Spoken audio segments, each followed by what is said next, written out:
సప్తవర్ణాల సమ్మేళనం హోళీ. మిఠాయిల్లో రారాజు మన ఆలివ్. అకేషన్ ఏదైనా ఆలివ్ మిఠాయిలతోనే. సో ప్రస్తుతం నాతో పాటు ఉన్నారు లెఫ్టినెంట్ జనరల్ అరుణ్ అనంత నారాయణ్, యుద్ధ సేవా మెడల్, సేనా మెడల్, విశిష్ట సేవా మెడల్, సేవా నివృత్తి. సార్ అరుణ్ సార్, నమస్తే సార్. నమస్కారం అండి, జై హింద్. పెహల్గాం ఇష్యూ చూసినప్పుడు ఏమనిపించింది సార్ మీకు నిజంగా? ఇంత పెద్ద ఇన్సిడెంట్ జరిగిందంటే ఎక్కడో మనం ఫెయిల్ అయ్యాం.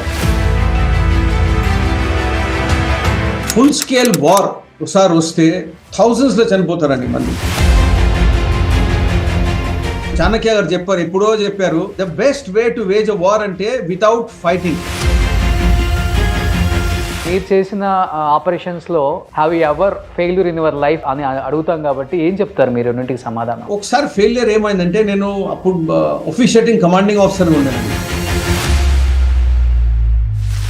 సెపరేట్ హౌజెస్లో మాకు ఒక్కొక్క టెర్రరిస్ట్ దొరికిందండి. వాని దగ్గర రీచ్ అయినా ట్రిర్ అని చప్పుడు వచ్చిందండి, AK-47 ఫైర్ లాగా.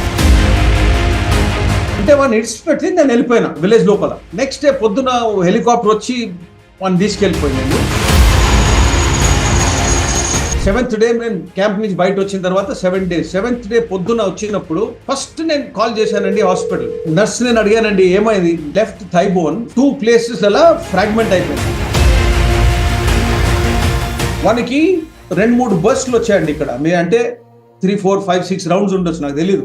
లెఫ్ట్ సైడ్ నుంచి ఎంట్రీ అయ్యి చిన్న హోల్స్ అండి. కానీ రైట్ సైడ్ నుంచి బయట పోయినప్పుడు దేవర్ హోల్స్ ఇంత పెద్ద క్రికెట్ బాల్ కన్నా పెద్దగా అయిపోయిందండి హోల్. నెక్స్ట్ డే మార్నింగ్ వాడిని హెలికాప్టర్ పెట్టినప్పుడు వాని కడుపు, ఇంటెస్టైన్స్ లోపల అంట ప్లాస్టిక్ బ్యాగ్ లో పెట్టామండి. ఇన్ని ఇంజురీస్ అయిన తర్వాత వాడు చెప్తున్నాడు నాకు, సాబ్ పేట్ మే థోड़ी सी तकलीफ है.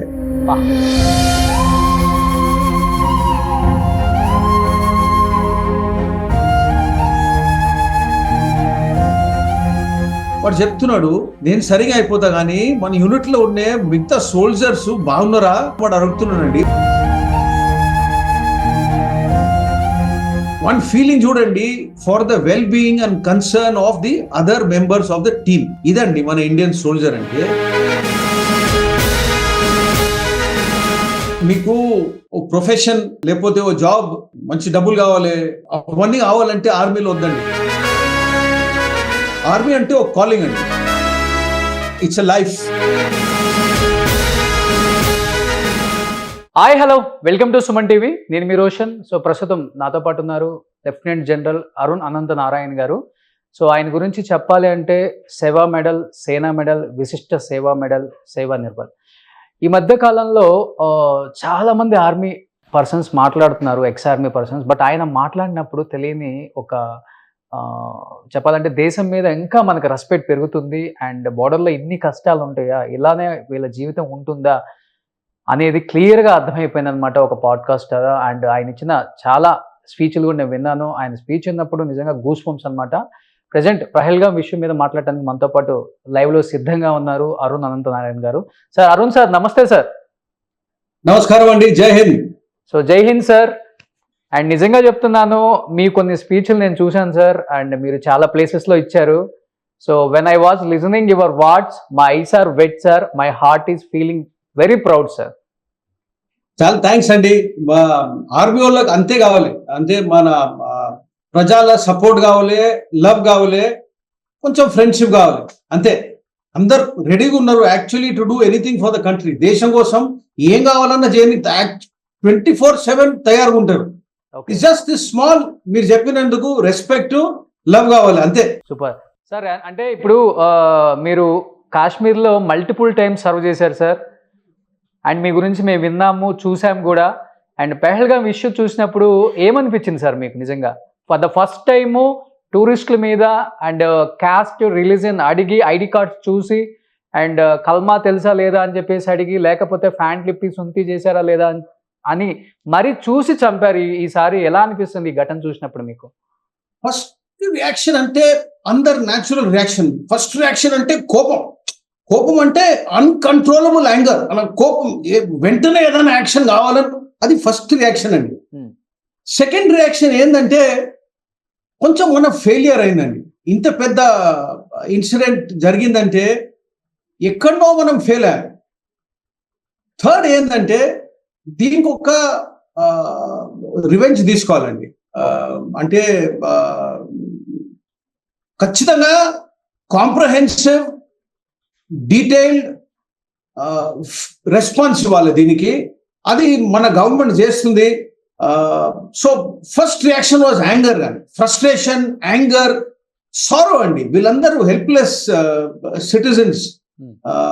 ఎక్కడి నుంచో వచ్చారు, మహారాష్ట్ర, మన ఆంధ్రప్రదేశ్, తెలంగాణ, కర్ణాటక, కేరళ, అంటే ఆల్మోస్ట్ ఏదో 19-20 స్టేట్స్ నుంచి వచ్చారు వీళ్ళు. వాళ్ళకందరూ ఇన్విటేషన్ మేమే ఇచ్చామండి. దట్ కాశ్మీర్ ఇప్పుడు సేఫ్ అయిపోయింది, మీరు అందరు రావచ్చు, మన దేశమే, మీరు రావాలి, అప్పుడే ఎకానమీ పెరుగుతుంది, ఇవన్నీ చెప్పి మేమే ఎంకరేజ్ చేశాం. దాని తర్వాత ఇది అయినప్పుడు స్మాల్ లెవెల్లో చిన్న ఫెయిలియర్ కూడా అనిపించిందండి. ఎందుకంటే నేను 43 years యూనిఫామ్ వేసుకున్నాను. స్మాల్ లెవెల్ ఫెయిలియర్ కూడా ఉంది. ఇవన్నీ అనలైజ్ చేయాలి. కానీ ప్రస్తుతానికి మనం అందరు కలిసి మన గవర్నమెంట్ సపోర్ట్ చేయాలండి to whatever it decides to do. Okay, ఇవ్వనండి మిక్స్డ్ ఎమోషన్స్, వెంటనే సడన్ గా ఇవన్నీ వస్తాయి. ఓకే సార్, నేను మీ కొన్ని స్పీచ్లో విన్నాను సార్, మీరు కూడా చాలా టైమ్స్ పాకిస్తాన్ మీద కూబింగ్కి వెళ్ళారు అండ్ మిమ్మల్ని అటాక్ చేసిన సిచ్యువేషన్స్ మనం చూసాము. అట్ ది సేమ్ టైం 5 పాకిస్తానీని మీరు షూట్ చేసిన దాఖలాలు కూడా ఉన్నాయి. ఎలా అనిపించింది అంటే పాకిస్తాను మేము యుద్ధానికి సిద్ధమే అని చెప్పేసి ఒక స్టేట్మెంట్ ఇస్తుంది, అట్ ది సేమ్ టైం యుద్ధం వస్తే పరిస్థితులు ఏంటనేది కూడా ఎవరికి అర్థం కాని పరిస్థితులు. ఇన్ కేస్ చైనా లాంటి కంట్రీస్ వాళ్ళకి సపోర్ట్ చేసి అండ్ ఆయుధాలు కూడా మేము ఇస్తాం, కావాలంటే సపోర్ట్ చేస్తామని చెప్తుంది, తుర్కీ కావచ్చు, చైనా కావచ్చు. ఇలాంటి సమయంలో ఇండియా తీసుకునే డిసిషన్స్ అంటే ఏమని చెప్తారు? ఈ హార్డ్ డిసిషన్స్ ఇలాంటి టైంలో ఎలా ఉంటుంది? హార్డ్ టైంలో వాళ్ళకి 2 విషయాలండి. ఫస్ట్, మన దేశంలో ఏ దేశంలో అయినా ఆర్మ్ ఫోర్సెస్ 24/7 రెడీ ఉంటారండి to defend the country. Okay, ఇదో 24/7 రెడీనెస్ అండి. ఇవాళ, రేపు, ఎల్లుండి, next month, next year 24/7 readiness. Deepavali అయినా, సంక్రాంతి అయినా, ఏదైనా, ఇంట్లో పెళ్ళి అయినా వాళ్ళు రెడీగా ఉంటారు, ఎవడైనా ఉంటాడు. That is the first thing. కానీ వేరే దేశంతో వార్ చేయాలంటే, కొట్లాట చేయాలంటే, to launch full scale war అని దానికి కొంచెం ప్రిపరేషన్ కావాలండి.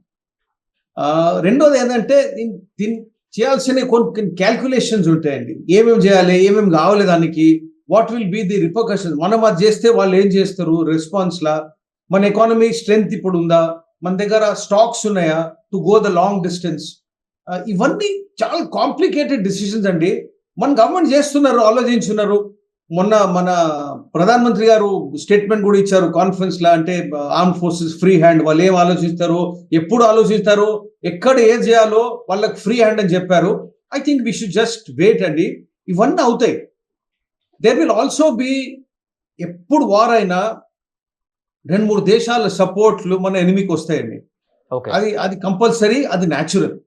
దానికి మనం కొంచెం డిప్లొమాటిక్ యాక్షన్ తీసుకోవాలి. అవన్నీ నడుస్తున్నాయి ఇప్పుడు, కర్టెన్ ఎంబడి అన్ని నడుస్తున్నాయి. వి కాంట్ సీ దెమ్ అండి. ఇంకోటి ఏంటంటే వార్ గురించి అన్ని మాటలు బయటికి రావండి, రాకూడదు కూడా. సో రెస్పాన్స్ అవుద్దండి, బాగా రెస్పాన్స్ అవుద్ది. There is no question about it. ఎప్పుడు, ఎక్కడ, ఎటువంటి రెస్పాన్స్, అది మనం వెయిట్ చేసి చూడాలి. అంటే వాళ్ళకి మనకి చాలా డిఫరెన్స్ ఉంది సార్. ఎందుకంటే అక్కడ ప్రైమ్ మినిస్టర్ కూడా ఆర్మీ తర్వాతే అని చెప్పుకోవచ్చు. ఆర్మీ తీసుకున్న డిసిషనే వాళ్ళు ఏదైనా స్టేట్మెంట్ ఇచ్చే స్టేజ్లో ఉన్నారు. బట్ ఇండియా అలా కాదు. సో మన పొలిటీషియన్స్, మన లీడర్స్ ఏదైతే చెప్పారో అది ఫాలో అవుతుంది. మన మిలిటరీ ఒక రెస్పెక్ట్ ఉంటుంది. బట్ వాళ్ళకి మనకంత తేడా ఉంది కదా, నక్కకి నాగలో కనుకున్నంత తేడా ఉంది తీసుకునే డిసిషన్స్లో కావచ్చు. ప్రాణం విలువ తెలుసు మనకి, వాళ్ళకి ప్రాణం విలువ కూడా తెలియదు. వాళ్ళు ఏదైనా కానీ స్టేట్మెంట్ను లేకపోతే ఒక మాటని అలా అనేస్తారు. సో చెప్పాలంటే నిన్న ఒక అతను జమ్మరజత్ కూడా, మీరు నీళ్ళు ఇవ్వకపోతే మేము ప్రాణాలు తీసేస్తాం అనే స్టేట్మెంట్లు ఇస్తారు వాళ్ళు మేము దేనికైనా సిద్ధమే. అండ్ ప్రాణాలు అంటే ఎవరివైనా ప్రాణాలు మీవి మావి ఒకటే, మేము కూడా అన్నిటికీ, అంటే మేము ఆల్రెడీ కరువులో ఉన్నాం, మాకేం ప్రాబ్లం లేదు, పోతే ఇంకేం పోతుంది, మాకు ఇంకేం పోదు. కానీ ఇండియా అలా కాదు కదా అని చెప్పేసి భయపించే ప్రయత్నం కూడా చేస్తున్నారు సార్ చూస్తే. అది వాళ్ళు ఉన్న పరిస్థితిలో వాళ్ళ దగ్గర డబ్బులు లేవండి. పాకిస్తాన్ దగ్గర డబ్బులు అయిపోయాయి. అవును, అంటే 14 సార్లు ఏదో వాళ్ళు ఇంటర్నేషనల్ మానిటరీ ఫండ్ నుంచి సపోర్ట్ తీసుకున్నారు. అండ్ కంటిన్యూస్ తీసుకుంటూనే ఉంటారు ఫ్రమ్ అదర్ కంట్రీస్. అవును. మీరు చెప్పారు తుర్కీ ఉంది, చైనా ఉంది, సౌదీ అరేబియా ఉంది, అమెరికన్ సపోర్ట్ ఉంది. వాళ్ళందరి అంటే సపోర్ట్ మీదనే నడుస్తుంది. వాళ్ళు ఆ కంట్రీకి ఆక్సిజనే సపోర్ట్, ఎక్స్టర్నల్ సపోర్ట్. ఇప్పుడు వాళ్ళు ఏం చేస్తున్నారంటే వాళ్లకు యాక్చువల్లీ మన ఇండియన్ వాళ్ళు ప్రొవోక్ చేస్తున్నారండి. మీరు చేయలేరు, మీరేం చేస్తారు, మీరేం చేయలేరు, because we can defend our selfs. ఇవన్నీ స్టేట్మెంట్స్ టు ప్రొవోక్ వార్ అండి. అందుకే మనం కొంచెం కేర్ఫుల్గా ఉండాలి. అంటే వార్ అంటే రేపు వెళ్ళిపోవచ్చు, వార్ లాంచ్ చేయొచ్చు మనం, దానికి ఏం ప్రాబ్లం లేదు. ఓకే. వార్ అండి ఒక చెస్ గేమ్ లాగా ఉంది. అంటే ఫినిష్ పాయింట్ మనం విజువలైజ్ చేయాలి. ఆ ఫినిష్ పాయింట్ వరకు ఎట్లా పోవాలి, what is required, what is our aim అని జాగ్రత్తగా ఆలోచించాలండి. ఎందుకంటే ఏం రాంగ్ అయిపోతే ఫుల్ ఆపరేషన్ రాంగ్ అయిపోతుంది. ఇంకోటి ఏంటంటే ఏదైనా ఫుల్ స్కేల్ వార్ ఒకసారి వస్తే థౌజండ్స్ లో చనిపోతారండి మంది, thousands maybe lakhs. Okay. Including military, including civil. Pakistan, Bharat అయినా రెండు సైడ్లు అండి, రెండు సైడ్లు. ఎందుకంటే వాళ్ళ దగ్గర కూడా ఆర్మీ ఉందండి, వాళ్ళ దగ్గర కూడా వెపన్స్ ఉన్నాయి. అంటే 4.5 to 5 lakhs లోపే కదా సార్ వాళ్ళ ఆర్మీ. మన ఆర్మీ మోర్ దెన్ ట్రిపుల్ ఉంటుంది కదా. నంబర్స్ కాదు కదండి, numbers it's not a number game కదా. ఇప్పుడు నేను ఎగ్జాంపుల్ ఇస్తాను. మీరు హైదరాబాద్ ఉన్నారు, ఇప్పుడు చిక్కట్పల్లి లోపల ఒక బాంబు పడితే ఏమవుతుందండి మీరు అనుకోండి ఒకసారి. చిక్కట్పల్లి లేకపోతే నారాయణగూడ క్రాస్ రోడ్స్ లేకపోతే పంజగుట్ట సర్కిల్ ఎక్కడన్నా ఒక బాంబు పడితే ఏమవుతుందండి? Look at the damage that will happen. Okay. ఇవన్నీ వార్ కావాలంటే ఇవన్నీ కోసం మనం రెడీ ఉండాలండి. రెడీ ఉండడానికి కొంచెం టైం అవుతుంది. So if it is a full scale war మనం జాగ్రత్తగా ఆలోచించాలండి. And you have to prepare for that. Timing exact గా ఉండాలి. ఓకే. దాని ముందు డిప్లొమాటిక్ ఎఫర్ట్స్ ఉంటాయి, అవన్నీ చేస్తా ఉన్నాం మనం. So it will happen. ఇంకోటి ఏంటంటే నార్మల్లీ చెప్తారండి all countries will have an army అని. పాకిస్తాన్ ఆర్మీ గురించి చెప్తారు, Pakistan army has got a country అని. అంటే వాళ్ళ ఆర్మీ చీఫ్ చెప్పినట్టు వాళ్ళ ప్రైమ్ మినిస్టర్లు, ప్రెసిడెంట్లు వాళ్ళు నడుస్తారు. సో అది వాళ్ళ కల్చర్ అండి. And that is there nature. వాళ్ళు లేకున్నా ఇట్లా చెప్పుకుంటారు. This is what they will do. మనం కొంచెం కేర్ఫుల్ గా ఉండాలి. ఓకే.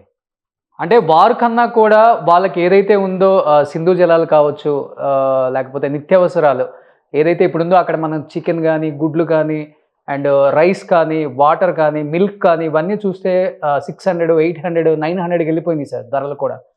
సో ఇలా వాళ్ళని ఈ వార్తో ఎదుర్కొంటే మంచిదంటారా, లేకపోతే నిజంగా మనం అంటే భయం ఉండాలి, ఇండియా అంటే భయం ఉండాలనే విధంగా చేస్తే మంచిదంటారా? యాజ్ ఎ సీనియర్గా మీరు ఏం చెప్తారు అడ్వైజర్స్? ఓకే. రెండు విషయాలు ఉన్నాయండి. ఒక షార్ట్ టర్మ్ ఒకటి ఉంది, లాంగ్ టర్మ్ ఒకటి ఉంది. షార్ట్ టర్మ్ లో మిలిటరీ సొల్యూషన్స్ పనిచేస్తాయండి ఎక్కడైనా, కానీ షార్ట్ టర్మ్ అండి. అంటే ఇంగ్లీష్ లో చిన్న కొటేషన్ ఉంది, that you cannot make peace with war అని. అంటే వార్ చేసుకొని మనం పీస్ఫుల్ సిచ్యువేషన్ చేయలేమండి. You need at the end of it you need some people measures అండి. ఇప్పుడు వాళ్ళకు మనం ఏం చేయాలంటే వన్ ఆఫ్ ద థింగ్స్ మనం చేసేది యాక్చువల్లీ చేస్తున్నాం, ఇప్పుడు ప్రస్తుతం నడుస్తుంది. మనం ఓసారి పాకిస్తాన్కి ఎక్స్పోర్ట్స్ ఫుల్ స్టాప్ చేసేస్తే, ఇంక్లూడింగ్ వయా మీడియా ఎక్స్పోర్ట్స్ ఉంటాయండి, via Dubai, via middle east. ఇక్కడ నుంచి వెళ్ళిపోతాయి, అక్కడ ప్యాకేజింగ్ చేంజ్ అయిపోయి ఇంకో బ్రాండ్ పెట్టేసి వాళ్ళు ఇంపోర్ట్ చేసుకొని వస్తారు పాకిస్తాన్ లోపల. సో అటువంటి కూడా నడుస్తుంటాయి ఇప్పుడు ప్రస్తుతానికి. So we need to stop all this. Commercially మనం పాకిస్తాన్ మీద ప్రెషర్ పెడితే మనం చాలా బ్రహ్మాండమైన దేశం అండి. The power that we have మనకే తెలియదు అసలు. అవును.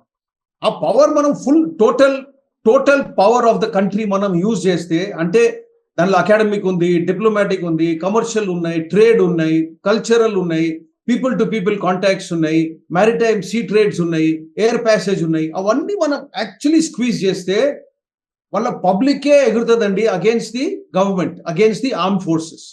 ఆల్రెడీ ఇప్పుడు ఏమైందంటే పబ్లిక్ మైండ్లో వాళ్ళ ఆర్మీ గురించి చాలా నెగటివ్ ఇంప్రెషన్ అయిపోయింది. ఎందుకంటే వాళ్ళు ఆర్మీ వాళ్ళే పాకిస్తాన్లో చెప్తారండి that 35% of economy Pakistan army వాళ్ళే కంట్రోల్ చేస్తారు. షిప్పింగ్ కంపెనీలు నడిపిస్తారు, ట్రాన్స్పోర్ట్ కంపెనీలు నడిపిస్తారు, లాజిస్టిక్ కన్సర్న్ నడిపిస్తారు, హోటల్ నడిపిస్తారు, ఫ్యాక్టరీలు ఉన్నాయి, పొలాలు ఉన్నాయి. ఇవన్నీ వాళ్ళు ఆర్మీ వాళ్ళు చేస్తారండి. It's controlled by the army. అంటే యాజ్ ఇట్ ఈస్ పబ్లిక్ చాలా అక్కడ యాంగర్ ఉంది, అది మనం ఎక్స్ప్లాయిట్ చేయాలండి. అంటే the best way to wage a war అని చాణక్య గారు చెప్పారు, ఎప్పుడో చెప్పారు. The best way to wage a war అంటే వితౌట్ ఫైటింగ్, అంటే కొట్లాట చేయకుండా మనం గెలిచాలి. ఓకే, అది ఫస్ట్ అండి. Second, in the long term peace is important అండి. ఇప్పుడు చూడండి, మనము మొన్న సిప్రి అని ఇన్స్టిట్యూట్ ఉందండి స్టాక్ హోమ్ లో, పెద్ద ఇన్స్టిట్యూట్ అండి, ఇంటర్నేషనల్లీ రికగ్నైజ్డ్ ఇన్స్టిట్యూట్. అది వాళ్ళు ఎవ్రీ ఇయర్ డేటా అనలైజ్ చేస్తారు. మొన్నే వాళ్ళ రిపోర్ట్ బయట వచ్చింది. మనము we're the 5th largest importer of defence equipment అండి. ఏదో $85 బిలియన్ మన దేశాన్ని అది డిఫెన్స్ ఎక్స్పెండిచర్ అండి. ఓకే, ఇప్పుడు అది మనం చేస్తూ ఉండాలా, ఇయర్ ఆఫ్టర్ ఇయర్ అది ఆలోచించాలి మనం. అదే డబ్బు మనము ఎడ్యుకేషన్ లో, హెల్త్ సెక్టర్ లో, మన ఇండస్ట్రియల్ అవుట్పుట్ లో, మ్యానుఫ్యాక్చరింగ్ లో, ఎకానమీలో పెడితే మన దేశం ఎక్కడో వెళ్ళిపోద్దండి. అంటే ఎప్పుడైనా ఒకసారి మనం పర్మనెంట్ సొల్యూషన్ ఒకటి వెతకాలి, దాన్ని ఎంబడబడాలండి. అంటే రూత్లెస్లీ పోవాలి. ఓకే, ఇది షార్ట్ టర్మ్, లాంగ్ టర్మ్ అండి, రెండు ఆలోచించాలి మనం. అండ్ గవర్నమెంట్ బ్రహ్మాండం పనిచేస్తుందండి, thinking of both options. Okay, అందుకే జల్దీ ఏదైనా మనం రియాక్షన్ చేయలేదు, ఓకే. అంటే వెయిట్ చేస్తున్నాం మనం to look for the best option అండి. సార్, అరుణ్ అనంత నారాయణ్ అంటే హిజ్ వాట్స్ కావచ్చు, హిజ్ థాట్స్ కావచ్చు, హిజ్ స్పిరిట్ కావచ్చు, హిజ్ డేర్నెస్. అంటే మీరు చెప్పారు పాకిస్తానీ వాళ్ళని కూడా ఒక 5 మెంబర్స్ని మీరు షూట్ చేశారు ఆ టైంలో, చెప్పాలంటే అప్పుడు వచ్చిన వారప్పుడు కూడా.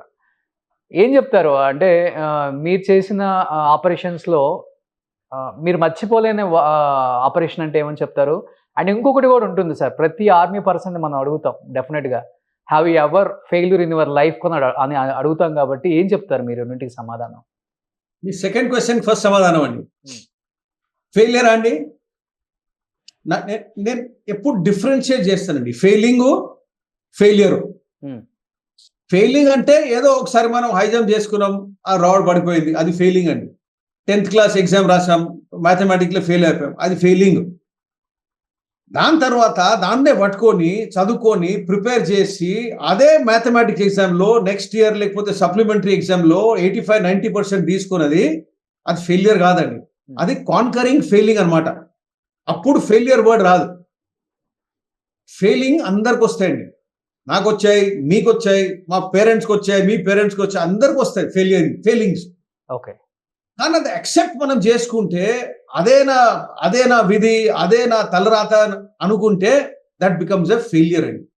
మీ ఆపరేషన్లో ఏదైనా ఒక్క ఇన్సిడెంట్ చెప్తారా సార్? నేను చెప్తానండి. నేను చాలా ఉన్నాయండి 43 years సర్వీస్ లో. నాకు I been shot multiple times అండి.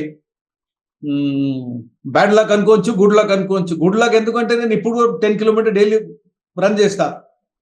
గుడ్ లక్ అంటే నేను ఉన్నా, మీతో మాట్లాడుతున్నా, అదే గుడ్ లక్ అండి.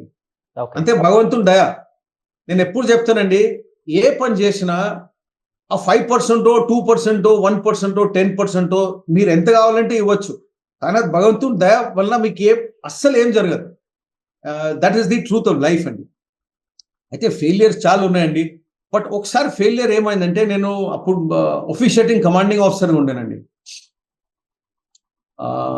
లెఫ్టినెంట్ కర్నల్ ఉండే. ఇది జమ్మూ డివిజన్లో ఉందండి, శ్రీనగర్ కింద. మన వైష్ణోదేవి గుడి ఉంది కదా, దాని పక్కన ఆపరేషన్ అయిందండి. మావాడు ఒక్కడు ఆ ఆపరేషన్లో, నేను అప్పుడు ఆఫీషియేటింగ్ కమాండ్ ఆఫీసర్, నేనే లాంచ్ చేశాను ఆపరేషన్. అంటే చాలా కష్టమైన ఆపరేషన్ అండి. అక్కడ విలేజ్ చాలా పెద్దగా ఉంటాయి, అంటే 3-4 kilometers స్ప్రెడ్ ఉంటాయండి. ఒక ఇంట్లో ఇల్లు అంటే మన విలేజ్ లాగా ఉన్నాయండి, పెద్ద కాంపౌండ్ ఉంటుంది. కాంపౌండ్ లోపల 5-6 houses ఉంటాయి. అంటే వాళ్ళ అలగల ఫ్యామిలీ మెంబర్స్, కొడుకు కూతురు అందరు కట్టుకుంటారు. దాని లోపల ఒక్కో హౌస్ లో 10-11 రూమ్లు ఉంటాయి. అక్కడ కింద వాళ్ళు గుర్రాలు పెట్టుకుంటారు, ఆవులు పెట్టుకుంటారు, బర్రెలు పెట్టుకుంటారు, చికెన్స్ ఉంటాయి. మీదేమో ఫైర్ వుడ్ కోసం ఉంటుంది, స్పేస్ ఉంటుంది సేఫ్టీ కోసం. ఫైర్ వుడ్ స్టోర్ చేస్తారు వాళ్ళు వింటర్ కోసం. అంటే వాళ్ళ హౌస్ డిజైన్ వేరే ఉంటుందండి. ఓసారి హౌస్ వెతకాలంటే ఓ హౌస్ సర్చ్ చేయడానికి 3-4 hours అవుతుందండి. అంటే ఈ పెద్ద ఆపరేషన్ 5 days నడిగిందండి. 5 days కంటిన్యూస్, 5 days 5 nights జరిగింది ఆపరేషన్. ఓకే, సెపరేట్ హౌజెస్లో మాకు ఒక్కొక్క టెర్రరిస్ట్ దొరికిందండి. Separate houses, single terrorist. 5 days అండి. మీరు అనుకోండి 5 days మేము మా విలేజ్లో ఉండే, నో ఫుడ్, నో వాటర్. మేము మా దగ్గర ఏముండేనో అంతే. కొన్ని డ్రై ఫ్రూట్స్ ఉంటాయి, కొన్ని చాక్లెట్స్ ఉండే, అప్పుడు కొన్ని water 5 litre 2 litre water bottle ఉండే అవే. ఎందుకంటే ఫుల్ బెటాలియన్ అయిపోయింది ఆ విలేజ్ లోపల. అంటే రీసప్లై కోసం ఎవరు లేకుండే అండ్ హై టెన్షన్ ఉండే. అందుకే we're inside that village 5 days. Okay. ఆ ఆపరేషన్ లో మా సోల్జరు ఫస్ట్ నైట్ అండి, నేను ఆ విలేజ్ ఎంటర్ కాక ముందే మనకి ఈ గాట్ షాట్ అండి. అండ్ నేను అప్పుడు రీచ్ అయ్యే వరకు 11:30 అయిపోయింది రాత్రి. నేను ఇక్కడ రీచ్ అయినప్పుడు వాని దగ్గర రీచ్ అయినా ట్రిర్ అని చప్పుడు వచ్చిందండి, AK-47 ఫైర్ లాగా. అంటే వాడిని ఇడిచిపెట్టి నేను వెళ్ళిపోయినా విలేజ్ లోపల వెంటనే. నెక్స్ట్ డే పొద్దున హెలికాప్టర్ వచ్చి వాడిని తీసుకెళ్ళిపోయిందండి. అండ్ హాస్పిటల్ మేము 5 days తర్వాత రిటర్న్ వచ్చాం. ఫస్ట్ డే క్యాంప్కి వచ్చిన తర్వాత, అంటే ఇప్పుడు 7th డే అవుతుంది. వాడు అయిపోయిన తర్వాత 6th day, 7th day నేను క్యాంప్ నుంచి బయట వచ్చిన తర్వాత 7 days. 7th day పొద్దున వచ్చినప్పుడు ఫస్ట్ నేను కాల్ చేశానండి hospital, base hospital, command hospital ఉండే. ఆ నర్స్ని అడిగాను, ఎలా ఉన్నాడండి మా జవాన్ అని. నింబారామ్ అని పేరు, వాడు సీకర్ డిస్ట్రిక్ట్ రాజస్థాన్ ఉండేవాడు. ఎలా ఉన్నానంటే నర్స్ చెప్పింది, సార్ మీరు చాలా వాల్యూమ్ చాలా పెద్దగా ఉంది, మీరు తక్కువ చేయండి అని చెప్పింది. సో ఆమెకు అర్థం కాలే, నేను 7 days బయట తిరుగుతున్నా, నా ఇమోషనల్ ఎనర్జీ, నా నర్వస్ టెన్షన్ ఫెయిలియర్ అండి, ఫెయిలియర్. ఎందుకంటే నా కమాండ్లో నేను ఉన్నప్పుడు నేను ఇచ్చిన ఆర్డర్ వలన ఎవరికన్నా గన్ షాట్ వౌండ్ అయితే అది నా ఫెయిలియర్ కదా. ఓకే. ఇప్పుడు మీరు అడగొచ్చు, ఇద్దరు దగ్గర AK-47 ఉన్నాయి, ఇద్దరు ఫైర్ చేస్తే ఎవరికన్నా కొడతారు కదా, సంబడి విల్ గెట్ షాట్. కానీ నేనేదో ఆపరేషన్ జల్దీలో చేసుకున్నా, ఆపరేషన్ ప్లానింగ్ లేకుండా చేసుకున్నా, వానికి అడిక్వేట్ ప్రొటెక్షన్ మెజర్స్ ఇవ్వలే, నేను కేర్ చేయలే. ఏదో ఆపరేషన్ మీరు చేయాలి చేసుకోండి, ఇదేదన్నా ఉంటే అది నా ఫెయిలియర్ అండి. It's a failure of leadership. And ఇటువంటి ఫెయిలియర్ కోసం the leader must be hang. Okay. అది అప్పుడు నా ఫీలింగ్ అండి. అంటే ఇప్పుడు బుల్లెట్స్ చూస్తేనేమో చాలా సైజులు ఉంటాయి సార్, అండ్ డెఫినెట్గా మనం షూట్ చేసినప్పుడు ఒక సైడ్ హోల్ అనేది ఎక్కడ చూసినా కానీ కొన్ని చాలా చిన్నగా ఇంత హోలే వస్తుంది, బట్ ఒక సైడ్ వచ్చేసరికి పెద్దగా వస్తుంది. ఆ టైప్ ఆపరేషన్ సార్ చెప్పాలంటే. ఎనీవే నర్స్ నేను అడిగానండి, ఏమైంది మానికి ఏమైందంటే, ఆమె చెప్పింది నేను చెప్తానండి మీకు. కొంచెం సగం హిందీలో చెప్తా, తెలుగులో చెప్తా, ఎందుకంటే ఆమె చెప్పింది హిందీలా. అంటే I don't want to lose the essence అనమాట. వన్ థై బోన్ అండి, లెఫ్ట్ థై బోన్, ఫీమర్ అని చెప్తారు కదా, థై బోన్ బాడీలో అందరికంటే పెద్ద బోన్, బిగ్గెస్ట్ స్ట్రాంగెస్ట్ బోన్. ఆ థై బోన్ 2 places ఫ్రాగ్మెంట్ అయిపోయిందండి. ఓకే. ఇప్పుడు మన నార్మల్ ఫ్రాక్చర్ అంటే మన మోటార్ సైకిల్ మీద పడిపోతే ఫ్రాక్చర్ అంటే ఇలా అయిపోద్దండి, క్లీన్ బ్రేక్. ఓకే. ఫ్రాక్చర్ అంటే ఫ్రాగ్మెంట్ అంటే చిన్న పీసెస్ అండి. ఓకే. అంటే బోన్ మీద బుల్లెట్ డైరెక్ట్ కొడితే అది పీసెస్ అయిపోద్దండి. అండ్ చిన్న పీసులు అన్ని కాళ్ళ నుంచి బయట వస్తాయండి. అందుకంటే ఎక్కువ బ్లీడింగ్ అయిపోతుంది, ఫుల్ లెగ్ లో బ్లీడింగ్ అయింది మనకి. 2 చోట్ల ఈ femur was broken, left femur. ఇంకోటి ఏంటంటే బుల్లెట్ ప్రూఫ్ జాకెట్ అండి.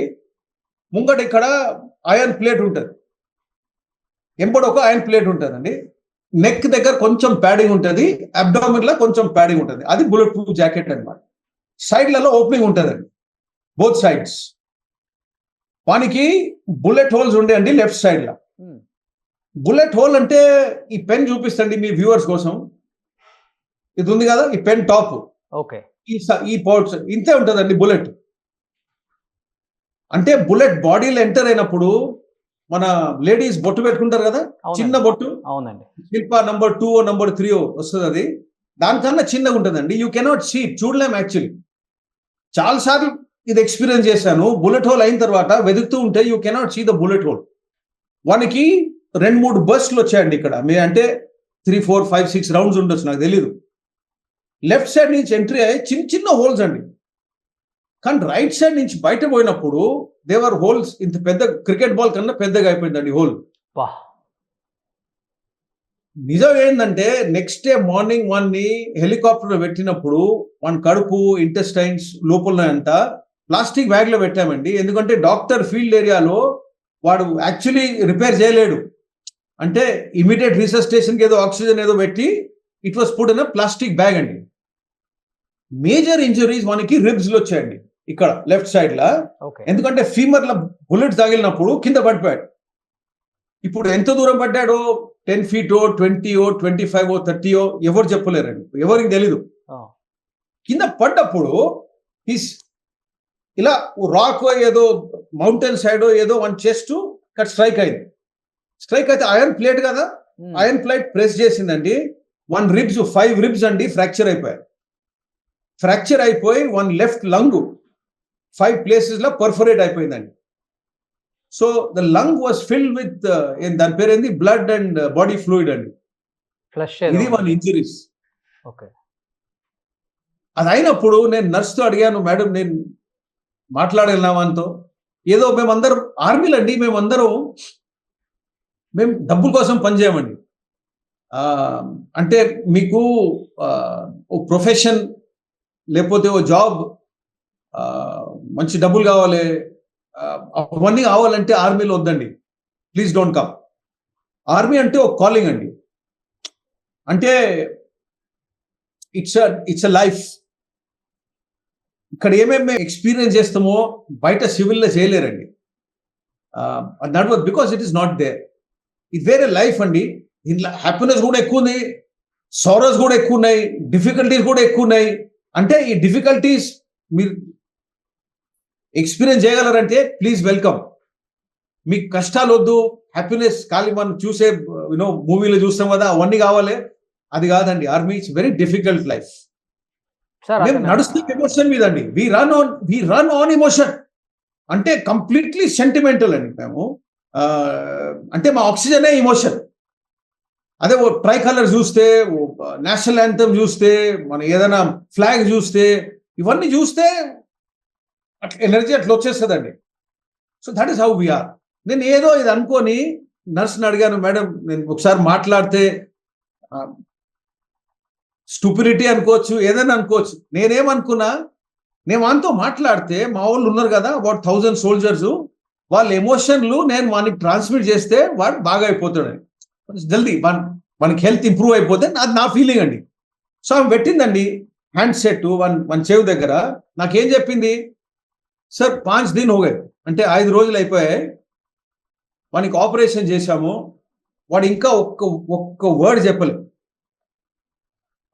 వాడు కళ్ళు తెరుస్తున్నాయి కానీ వాడు వినగలడో మాట్లాడగలడో ఎవరికి తెలీదు, because he has not spoken.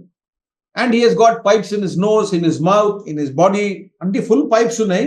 So I don't know, but his eyes are open అని చెప్పింది. అయినా నేను చెప్పాను, ఏదో మేడం మీరు పెట్టండి, నాకే అంతే. మనం మన హాస్పిటల్లో పోతాం, అందరికి ఎక్స్పీరియన్స్ కదా, మన వాళ్ళు ఎవరన్నా రిలేటివ్స్ ఫ్రెండ్స్ హాస్పిటల్ ఉంటే మనం పోయి మాట్లాడతాం కదా, we don't know whether they can hear us, కానీ మన ఎమోషన్ కోసం. So she put the hand set అండి మన చేయి దగ్గర. అండ్ ఐ ఆస్క్డ్ హిమ్, హిందీలో చెప్తా, ఐ ఆస్క్డ్ హిమ్ ఎగ్జాక్ట్లీ, నిమ్మరామ్ క్యా హాల్ హై తెరే, అంటే నిమ్మరామ్ ఎలా ఉన్నాను, బాగున్నావా? 5-10 seconds అయిపోయిందండి, రెస్పాన్స్ రాలేదు. నేనేదో వాడు వినలేడు, లేకపోతే వింటున్నాడు కానీ మాట్లాడలేడు అనుకున్నా. చిన్న వాయిస్లో అండి, అంటే సన్న వాయిస్లా రిప్లై వచ్చింది. ఇన్ని ఇంజురీస్ అయిన తర్వాత వాడు చెప్తున్నాడు నాకు, సాబ్ పేట్ మే థోడీ సీ తక్లీఫ్ హై, అంటే సార్ కడుపులో కొంచెం నొప్పి ఉంది, అది మనం చెప్పింది. నాకు అప్పుడు అస్సలు ఏం ఎక్స్పీరియన్స్ చేయాలి, నేను ఎప్పుడు 34 or 35 అండి నా ఏజ్ అప్పుడు. I didn't know what to feel. నాకు గర్వంగా ఉండాలి, ఇలాంటి సోల్జర్ నా దగ్గర ఉన్నాడు, నా టీంలో ఉన్నాడు, నా ఫ్రెండు. లే దుఃఖంగా ఉండాలన్నా, మంచి ఫ్రెండు ఇట్లా అయిపోయింది వానికి. లే గర్వం ఉండాలన్నా, ఇండియన్ ఆర్మీలో ఇటువంటి ఆర్మీ వాళ్ళు సోల్జర్స్ ఉన్నారని. అంటే మిక్స్డ్ ఇమోషన్స్ అండి. ఇప్పుడు నేను I don't no what to do అండి. హ్యాండ్ సెట్ ఏదో మన ఆపరేటర్కి ఇవ్వాలని అనుకున్నప్పుడు హీ టెల్స్ మీ అండి, ఇంకా థిన్ వాయిస్లా వాడు చెప్తున్నాడు, ఈ సెట్ సాబ్ మే తో ఠీక్ హో జాऊंगा. పల్టన్ కే బాకీ బందే కేసే హే అంటే, అయ్యా నేను సరిగా అయిపోతా కానీ మన యూనిట్లో ఉండే మిగతా సోల్జర్స్ బాగున్నారా, వాళ్ళు క్షేమంగా ఉన్నారా, వాళ్ళు సేఫ్గా ఉన్నారా అని వాడు అడుగుతున్నాడండి. వాడు డెత్ బెడ్ కాదండి, డెత్ బెడ్ పారైపోయాడు. అంటే 2 కాళ్ళు ఆ డోర్ అవతల వెళ్ళిపోయాయి. అయినా వన్ ఫీలింగ్ చూడండి, for the well being and concern of the other members of the team. ఇదండి మన ఇండియన్ సోల్జర్ అంటే. అప్పుడు అనిపించిందండి నాకు ఫెయిల్యూర్. ఓకే, ఫెయిల్యూర్ అంటే ఫెయిల్యూర్. 5 పాకిస్తానీ మిలిటెంట్స్ మేము కిల్ చేశామండి, అదో విషయం, అది అయిపోయింది. అయినా మా ఒక్క సోల్జర్కి అయినా గన్ షాట్ వూండ్ జరిగితే అది ఫెయిల్యూర్ అండి. ఇక్కడ 100 పెట్టుకున్నా, ఇక్కడ 1 పోయినా అది ఫెయిల్యూర్. అందుకే అండి వార్ చేసినప్పుడు మనం దీర్ఘంగా ఆలోచించాలి. ఎందుకంటే ఒక్క లాస్ అయినా లాస్ అండి, ఆ ఫ్యామిలీకి లాసు, వాళ్ళ ఫ్రెండ్ సర్కిల్కి లాసు, మన సొసైటీకి లాసు. ఈ లాస్ మనం క్యాల్కులేట్ చేసుకోవాలండి. And loss if it's acceptable చేయాలి, కానీ క్యాల్కులేషన్ చేసి పోవాలి మనం. ఓకే, ఇదండి. చాలా సారీ, మీరు చిన్న క్వశ్చన్ అడిగారు, పెద్ద మాట చెప్పారు. అసలు మీరు చెప్తుంటే లాస్ట్లో అన్నారు కదా ఆ మాట, ప్రౌడ్గా ఫీల్ అవ్వాలా, సాడ్గా ఫీల్ అవ్వాలా. నిజంగా ఆయన ఆ మినిట్లో కూడా నా కడుపులో కొంచెం బాధగా ఉందని, లేకపోతే మిగతా కొలీగ్స్కి ఎలా ఉందని అడుగుతున్నారు ఆయన. అది పొట్టలో ఉన్న ఇంటెస్టైన్స్ ఏం లేవు, మొత్తం బ్యాగ్లో పెట్టి తీసుకొచ్చిన వ్యక్తి. ఆయన గట్ ఫీలింగ్కి నిజంగా హ్యాట్స్ అప్ సార్. ఇలాంటి సోల్జర్స్ అండి మన దగ్గర. అందుకే నేను చెప్తున్నా కదా, నన్ను అందరు అడుగుతారు ఇంజనీరింగ్ కాలేజ్ ఇడిచేసి ఎందుకురా ఆర్మీ జాయిన్ చేయమని. 13th ర్యాంక్ కదా సార్ మీరు? అదే 13 అన్లక్కీ అని చెప్తారు కదా, అందుకే. ఓకే, ఐఐటియా సార్? ఆయన అవునండి, చాలా 44 ఇయర్స్ అయిపోయిందండి ఆ మాటకు. కానీ 13th ర్యాంక్ ఐఐటిలో వదిలేసి మీరు మిలిటరీకి వెళ్ళారు సార్, నిజంగా గ్రేట్ సార్ మీరు. గ్రేట్ కాదండి, ఈ లైఫ్ ఎవరికి ఉంటుందండి మీరు చెప్పండి. నేను ఎక్కడ పోలేండి, మన దేశంలో పోలేని చోట లేదు. అంటే ఎంత డబ్బులున్నా వాళ్ళు పోలేరు. అంతే, మన కంట్రీలో రిచెస్ట్ వాళ్ళు అక్కడ పోలేరండి, నేను పోయాను. అంతే, డబ్బులు ఇచ్చినా అక్కడ పోలేరు, నేను పోయాను. సార్, పుల్వామా ఇన్సిడెంట్ లో కూడా మీ మీద అటాక్ జరిగింది కదా సార్. నిజంగా పుల్వామా ఇప్పటికి తలుచుకుంటుంటేనే నిజంగా మనకి బాధ వేస్తుంది, కళ్ళంబడి నీళ్ళు వచ్చేస్తాయి. అలాంటి ఒక ఘటనలో నిజంగా మీ మీద అటాక్ జరిగినా మీరు క్షేమంగా బయటపడి మళ్ళీ కూడా సర్వ్ చేసి ఇండియన్ ఆర్మీకి, నిజంగా ఆ ఘటన గురించి ఏం చెప్తారు సార్? పుల్వామా కాంప్లికేటెడ్ ప్లేస్ అండి. అంటే చాలా పొలిటికలీ కాన్షియస్. అది చాలా రిచ్ డిస్ట్రిక్ట్ అండి కాశ్మీర్లో. ఎందుకంటే అక్కడ మిల్క్ ఉంది, సాఫ్రన్ ఉంది, డ్రై ఫ్రూట్స్ ఉన్నాయి, రైస్ ఉంది, ఫర్టైల్ ల్యాండ్. అది మన అంటే గ్రీన్ బెల్ట్, అది అన్ని ఉన్నాయి అక్కడ. ఓకే, అందుకే టెర్రరిజం కూడా ఉంది. ఓకే, అందుకే రిలీజియస్ ఎక్స్ట్రీమిజం కూడా ఉంది. అది పుల్వామా బ్యాక్గ్రౌండ్ అది. కానీ నా ఇన్సిడెంట్ 2004 అండి, ఓ మస్జిద్లో జరిగింది అది. అప్పుడు నేను ఇప్పుడు ముందు చెప్పిన ఇన్సిడెంట్ 1.5 year తర్వాత. అంటే నా లక్ అనుకోండి, నా తలరాత అనుకోండి, ఏదైనా అనుకోండి, ఎవ్రీ 2 years నాకు ఏదైనా ఇన్సిడెంట్ జరుగుతుందండి. సో ఇది జరిగింది పుల్వామా డిస్ట్రిక్ట్ లో. ఖెల్లన్ అని ఒక గావ్ ఉంది, దానిలో మస్జిద్ ఉండే, దాని ఇన్సిడెంట్ అండి. అక్కడ I got shot very badly. అప్పుడు నేను కమాండింగ్ ఆఫీసర్ని. దీని ముందు నేను 2IC ఉండే, ఇప్పుడు నేను కమాండింగ్ ఆఫీసర్ అండి. ఎక్కడ షాట్ అది మీకు తగిలింది? మీకు రైట్ హ్యాండ్ నేను విన్నది లెఫ్ట్ థై అండి. Left thigh. Okay, left thigh, abdomen, left shoulder. Army definition లో దాన్ని gun shot wound, GSW and MSI అని చెప్తారండి, మల్టిపుల్ స్ప్లింటర్ ఇంజరీస్. అంటే గ్రెనేడ్ బర్స్ట్ అయినప్పుడు దాన్ని చాలా చిన్న పీసెస్ అయిపోతాయండి.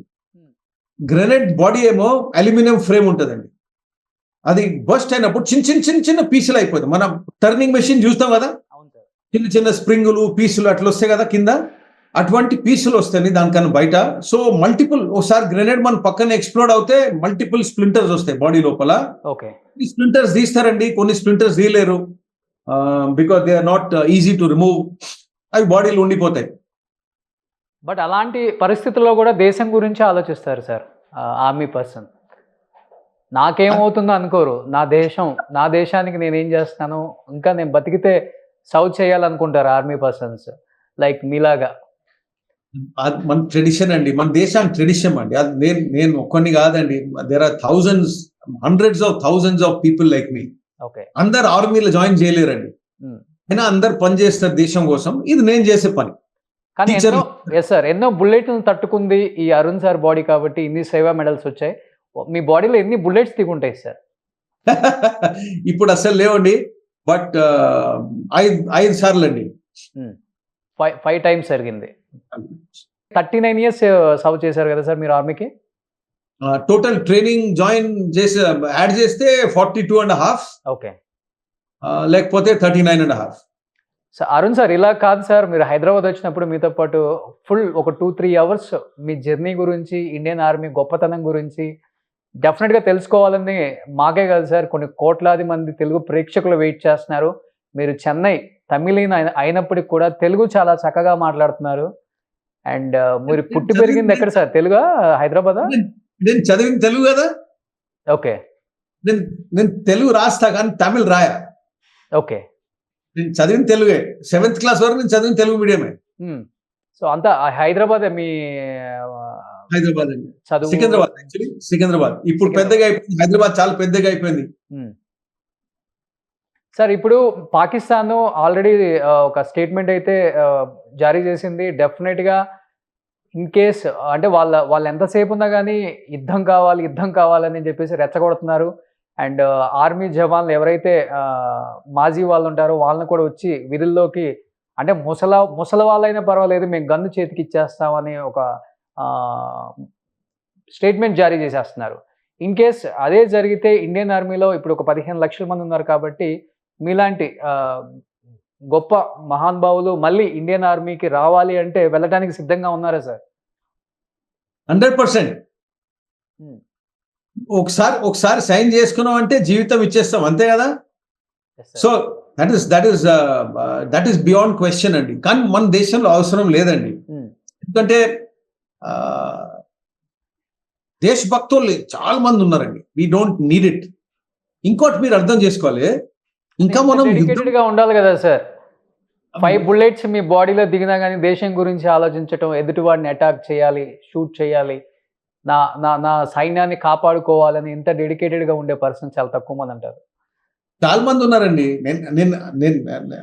ఐఎమ్ నాట్ అలోన్ అండి, చాలా మంది ఉన్నారు. There is no question about it. కానీ నేను చెప్పేది ఏంటంటే రోషన్ గారు, ఇప్పుడు మనం యాక్చువల్లీ యుద్ధం అని అనౌన్స్ చేయలే కదా. We have not announce that we will go to war కదా. ఓకే. అయినా పాకిస్తాన్ లో ఇప్పుడు ఓ ఎమర్జెన్సీ సిచ్యువేషన్ లో అయిపోయిందండి, ఓ పానిక్ సిచ్యువేషన్ లో అయిపోయింది. అంటే నార్మల్ ఎవ్రీడే ప్రొడక్ట్స్ రేట్ పెరిగిపోయాయి. మీరే చెప్పారు కదా, మిల్క్, మీట్, రైస్, ఆట, బ్రెడ్, రొట్టెలు, ఇవన్నీ ప్రైసెస్ ట్రిపుల్ అయిపోయాయి.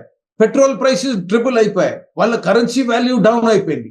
వాళ్ళు ఫుల్ పానిక్ లో ఉన్నారండి. ఇంకా మనం ఏం చేయలేదు. ఇది మన పవర్ అండి. Without doing anything we are able to create confusion, chaos. Okay. ఇంకా మనం చిన్న పనులు చేస్తే ఏమవుతుందని అనుకోండి మీరు. ఇవన్నీ మనం చేసిన తర్వాత at a time when we're ready మనం చేయాలి. ఓకే. ఆ time, place, method, form of execution, effect required, అవన్నీ మన డిసిషన్స్ అండి, ఎవరికి తెలియవు. And we should not even discuss it in public. Okay. So Arun sir, last and ఫైనల్గా చెప్పండి, మీరే అన్నారు please come to the Kashmir, మంచి ప్లేసెస్ ఉన్నాయి విజిట్ చేయడానికి, మినీ స్విట్జర్లాండ్ అంటాం మనం ఆ ఏరియాని కూడా. అండ్ ఇంకోటి చెప్పాలంటే అమర్నాథ్ యాత్రకి వెళ్ళాలంటే ఇక్కడి నుంచే వెళ్ళాల్సి వస్తుంది. అండ్ జూన్లో రాబోతుంది కాబట్టి హిందూసే ఎక్కువ వెళ్తారు. ఆల్రెడీ వాళ్ళ టార్గెట్ హిందూస్ అనమాట. అండ్ రిలీజన్ అడిగి మరీ చంపారు మొన్న చూస్తే. ఫస్ట్ టైం ఇలాంటి ఒక అటాక్ జరగటం టూరిస్టుల మీద, క్యాస్ట్ అడిగి రిలీజన్ తెలుసుకొని. అమర్నాథ్ యాత్రకి వెళ్ళే హిందూస్కి కానీ లేకపోతే అక్కడ ఆర్మీ ఫోర్స్ ఇంకా ఎలా సెక్యూరిటీ ఎక్కువ ఉంచితే ఎలా బాగుంటుంది? ఎందుకంటే అక్కడ చూస్తే మనం ఆ ఘటన ప్లేస్లో కూడా ఎక్కడ CC కెమెరాస్ కూడా లేవు. ఇంకా ఎలాంటి ప్రికాషన్స్ తీసుకుంటే బాగుంటుందని మీరు చెప్తారు సార్? యాత్రకు వెళ్ళే వాళ్ళకి కూడా ఏం చెప్తారు మీరు? ఇప్పుడు చూడండి, ఫస్ట్ ఆఫ్ ఆల్ మన సిటిజన్స్ నేను చెప్పాలి, అమర్నాథ్ యాత్రకు మీరు వెళ్ళాలంటే మీ ఫీలింగ్ ఉంటే ప్లీజ్ వెళ్ళండి, ఇట్ విల్ బీ సేఫ్. అది నేను రిటైర్ అయిపోయాను కానీ నాకు తెలుసు, అంటే దానికోసం ఎంత ప్రయత్నం చేయాలో అంత ప్రయత్నం చేస్తుందండి గవర్నమెంట్, దానికన్నా ఎక్కువనే చేస్తుంది. ఈ జరిగింది పెహల్గాంలో మిస్టేక్ అండి. నేను చెప్పాను కదా, ఇట్ వాజ్ అ మిస్టేక్. నేను చెప్పాను కదా, ఫెయిలియర్ కాదు, ఫెయిలింగ్. ఓకే, దాన్ని కరెక్ట్ చేస్తారండి. కానీ కొన్ని విషయాలు మనం జాగ్రత్తగా ఉండాలండి. సిచ్యువేషన్ ఎంత ఇంప్రూవ్ అయినా గ్రౌండ్లో ఎవరు పనిచేస్తున్నారో వాళ్ళ ఫీడ్బ్యాక్ తీసుకోవాలండి. ఎప్పుడు ఎంత పెద్ద ఆఫీసర్ అయినా డిసిషన్ తీసుకోముందు కింద ఎవరున్నారో, గ్రౌండ్లో ఎవడున్నారో, పని ఎవడు చేస్తున్నాడో వాళ్ళతో మాట్లాడాలండి. వాళ్ళ ఇన్పుట్ మనం తీసుకోవాలి. ఆ ఇన్పుట్ తీసుకున్నాకనే డిసిషన్ తీసుకోవాలి. ఇంకోటి ఏంటంటే, ఇది కొంచెం కష్టమైన ప్రాబ్లం అండి టెర్రరిజం అంటే. ఓసారి పోయిన తర్వాత ఓ ఫాల్స్ సెన్స్ ఆఫ్ సెక్యూరిటీ వస్తుంది. అంత నార్మల్ అయిపోయాయి, మన షాపులు ఓపెన్ చేద్దాం, పిక్చర్ హాల్ ఓపెన్ చేద్దాం, రెస్టారెంట్లు ఓపెన్ చేద్దాం, టూరిస్టులు పిలుచుకొని రావాలి, ఇవన్నీ కొంచెం స్లోగా చేయాలండి. అంటే సిచ్యువేషన్ నార్మల్ అనిపిస్తుంది మనకు, ఓకే, అని నార్మల్ కానికి ఒక 4-5 years అవుతుందండి. అంటే ఫుల్లీ తీసేయాలి సిస్టమ్ నుంచి. ఒకసారి ఇప్పుడు వూండ్ హీల్ అయిపోయింది అనుకోండి, మరి క్రికెట్ ఆడకూడదండి. You have to be sure that the wound is fully heal. దానికి ఒక టైం అవుతుందండి. We have to wait for that time. అది ఫస్ట్ థింగ్. సెకండ్ థింగ్ అండి, ఎంత నార్మల్ అయిపోయా మనం నేబర్స్ చేంజ్ చేయలేము కదా. ఆ నేబరింగ్ స్టేట్ అక్కడనే ఉంది. వాళ్ళ థింకింగ్, వాళ్ళ సపోర్టు ఇట్స్ ద సేమ్. ఏమైనా మన సర్వేలెన్స్ డ్రాప్ చేయకూడదండి. మీరు చెప్పారు కదా సీసీటీవీ కెమెరాలు. CCTV camera is one way అండి. There are so many other ways కదా. ఇప్పుడు మన దగ్గర డ్రోన్స్ ఉన్నాయి, మన దగ్గర ఏరియల్ ఫోటోగ్రఫీ ఉంది, మన దగ్గర స్ట్రీట్ కెమెరాస్ ఉన్నాయి, normal open free to air use cameras ఉన్నాయి. ఇవన్నీ యూజ్ చేయాలండి. అంటే టెక్నాలజీ ఏమేమి ఉందో అన్ని యూజ్ చేయాలి. అవును, పీపుల్ పవర్ యూజ్ చేయాలండి. ఎందుకంటే ఇంత పెద్ద చూసే ఉంటారు సార్, ఒక టూరిస్ట్ అనుకుంటా సెల్ఫీ వీడియో పైన కిందంతా అటాక్ జరుగుతుంటే కూడా ఒక వీడియో రిలీజ్ అయింది. అతని మీద కూడా కొన్ని అనుమానాలు రేకెత్తించేలాగా ఉంది. కరెక్ట్, ఇన్వెస్టిగేట్ చేస్తున్నారు. కానీ ఏం చెప్తున్నా అంటే, ఇలా ఇన్సిడెంట్ జరిగే ముందండి ఇండికేషన్స్ వస్తాయి, కింద తప్పకుండా వస్తాయి. ఆ ఇండికేషన్స్ పట్టుకోవాలండి మనం. అంటే పట్టుకోకపోతే వాటి ఫెయిలింగ్ నడుస్తుంది. అవును. సో అవన్నీ సార్ట్అవుట్ చేస్తారండి అమర్నాథ్ యాత్ర. ఇంకోటి ఏంటంటే, ఫిజికల్ సెక్యూరిటీ టూరిస్ట్ కావాలండి. టూరిస్ట్ వాళ్ళకి మనోళ్ళు, ఇప్పుడు మనం కూడా మన ఫ్యామిలీ తీసుకొని ఎక్కడన్నా పోతే ఎవడన్నా సెక్యూరిటీ వాడు ఉంటే గన్ గీన్ పెట్టుకొని మనకేదో సెక్యూర్ ఫీలింగ్ వస్తుంది. ఆ ఫీలింగ్ చాలా అవసరం అండి. వాడు కనిపించకపోతే, సెక్యూరిటీ ఉన్నా వాడు లేకపోతే ఏదో తక్కువ ఉన్నట్టు నడిపిస్తుంది. So we must have enough security across. అంటే ఓసారి టూరిస్ట్ జమ్మూ వరకు వచ్చిన తర్వాత, జమ్మూ వరకు రిటర్న్ అయ్యే వరకు మన సెక్యూరిటీ వాళ్ళు ఏమనుకోవాలి, వీళ్ళు మన బాధ్యత, మన రెస్పాన్సిబిలిటీ, మన ఫ్యామిలీ మెంబర్లు, మేము వీళ్ళని తీసుకెళ్తాం, దర్శనం చేసుకొని వాళ్ళు రిటర్న్ వస్తారు జమ్మూ వరకు. అక్కడి వరకు నా జాబ్ ఫినిష్ అయిపోయింది. ఓకే, ఇలా యాక్చువల్లీ అనుకుంటారు ఎవ్రీ ఇయర్, కానీ ఈ ఇయర్ కొంచెం ఎక్స్ట్రా చేయాలండి. ఎందుకంటే అందరు కొంచెం భయపడి ఉంటారు కదా ఇప్పుడు naturally. So but I can assure your viewers, ఇలాంటి ప్రాబ్లం రాదండి. I think we would have learned our lessons well. Okay, and government చేసుకున్న measures I think are very good. Will see. Okay, so thank you Arun sir, thank you so much. So లైవ్లో join అయినందుకు. At the same time I'm big fan of you sir. మీ మాటలు వింటుంటే నిజంగా తెలియని ఒక energy వస్తుంది. అండ్ యూత్కి నిజంగా మీలాంటి వాళ్ళు చెప్పాలంటే చాలా ఇన్స్పిరేషన్ అని చెప్పుకోవచ్చు. డెఫినెట్గా హైదరాబాద్ వచ్చినప్పుడు మనం ఒక 2 to 3 hours the best interview ఒకటి చేద్దాం సార్, అరుణ్ సార్. సో రొమ్మ రొమ్మ నండ్రి సార్. థ్యాంక్స్ అండి, థ్యాంక్స్, నమస్కారాలు, థ్యాంక్ యూ, జై హింద్, బై బై. సుమన్ టీవీలో మీ పర్సనల్ అండ్ బిజినెస్ ప్రమోషన్స్ కోసం కింది నెంబర్కి కాంటాక్ట్ చేయండి.